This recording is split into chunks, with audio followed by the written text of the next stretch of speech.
নমস্কার, আমি রুদ্র।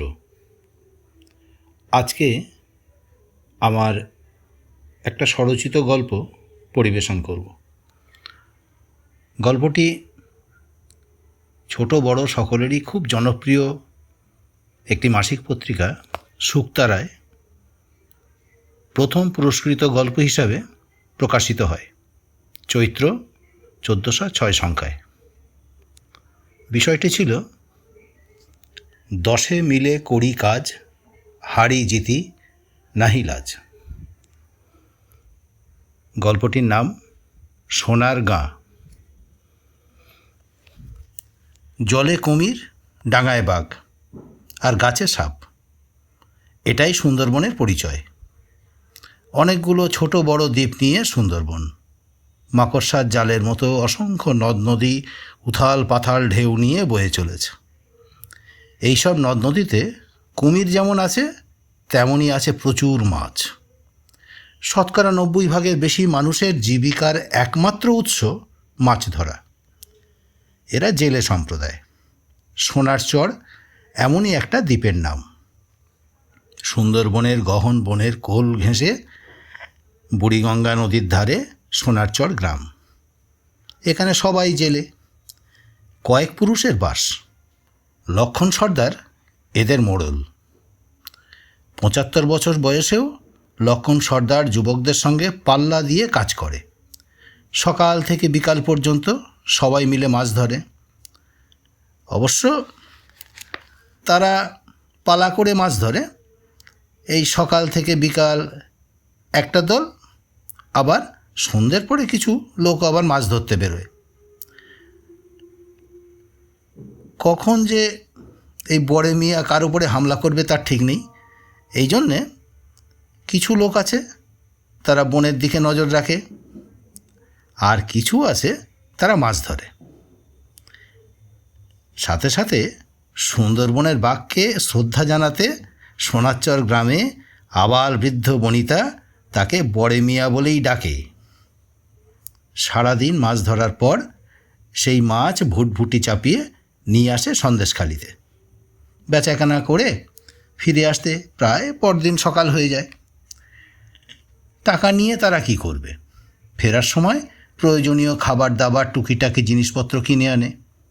সর্দার সেসব সকলের মধ্যে ভাগ করে দেয়। একটা গ্রাম একটা পরিবারের মতোই চলে। সুখ দুঃখ আনন্দ বেদনা একে অপরের সমান ভাগে ভাগ করে নেয়।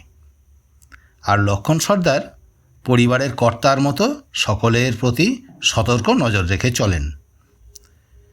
মাধবের বউ পার্বতী বেশ কিছুদিন হলো জেদ ধরেছে, তার একটা রেডিও চাই। মাধব খিচিয়ে ওঠে, রেডিও কি কমে লাগবে শুনি?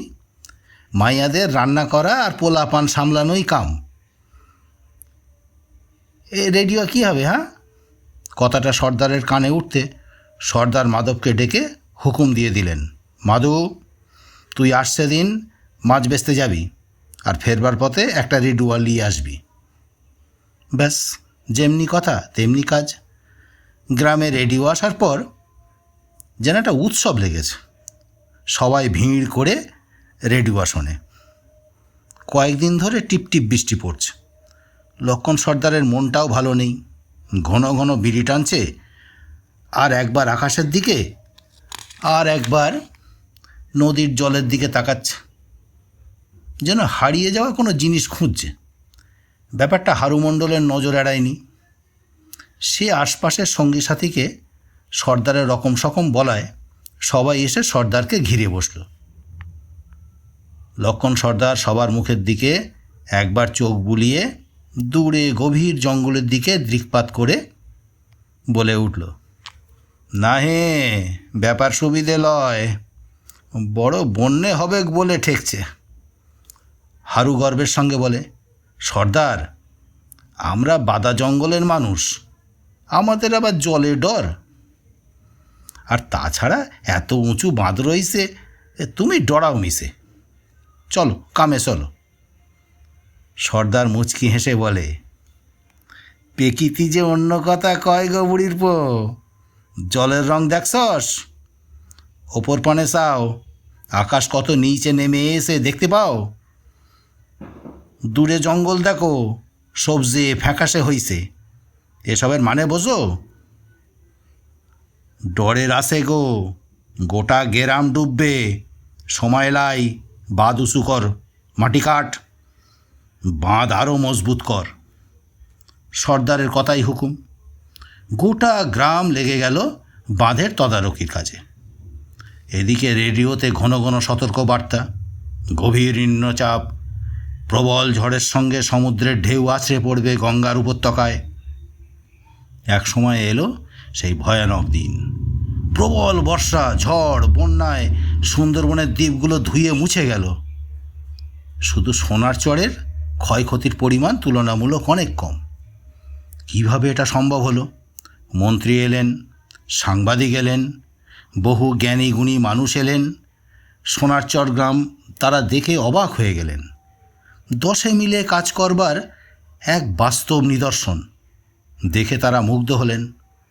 একটি স্থানীয় অনুষ্ঠানে স্বয়ং মন্ত্রীমশাই সোনারচরে এসে তার নতুন নামকরণ করলেন সোনার গাঁ।